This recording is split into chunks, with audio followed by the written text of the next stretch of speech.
三藩市曾被稱為酒店城市，華埠近60%嘅住宅單位都係散房樓宇，至今依然有數百棟。對好多新移民嚟講，散房往往係到達美國後第一個落腳點，亦都支撐住唔同社群嘅日常生活。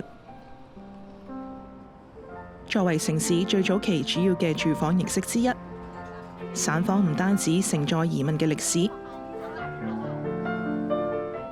都喺散房家庭團結會多年倡議下，成為爭取住屋尊嚴同埋社區權益嘅重要基地。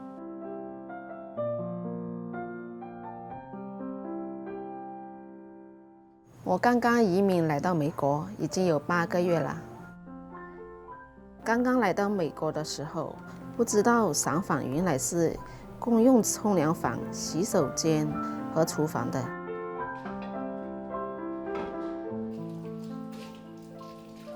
當時因為不懂英文，收入有限，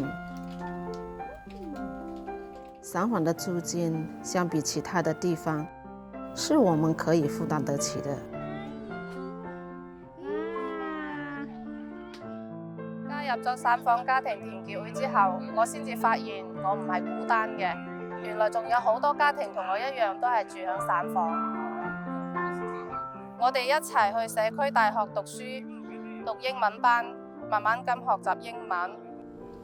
你睇下有冇咩問題？一齊等可負擔房屋嘅消息，同埋一齊討論孩子們嘅教育問題。團結會教識咗我好多嘢，其中最重要嘅一樣係勇氣。通過參加草根領袖培訓班，我學識咗公開發言，了解到積極參與社區活動嘅重要性。我叫譚翠萍，我懇求委員會幫助散房家庭團結會唔好削減撥款。草根領袖培訓班培育咗好多人才，超過幾百名學員受惠。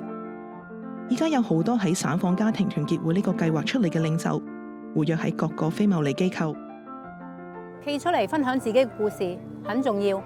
如果唔講，就冇人聽到我哋嘅聲音。散房家庭團結會支持咗多個有益社區嘅提案。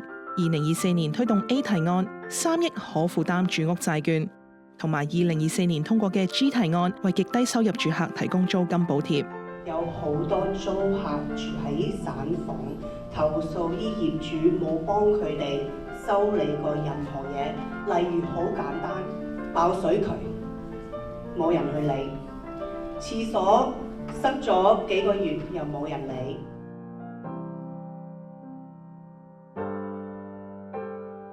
散房家庭團結會喺過去25年幫助過幾百名家庭搬出散房，解決成千上萬嘅樓宇問題，改善家庭住屋環境。依家仲有過千名居民住喺散房，急需援助。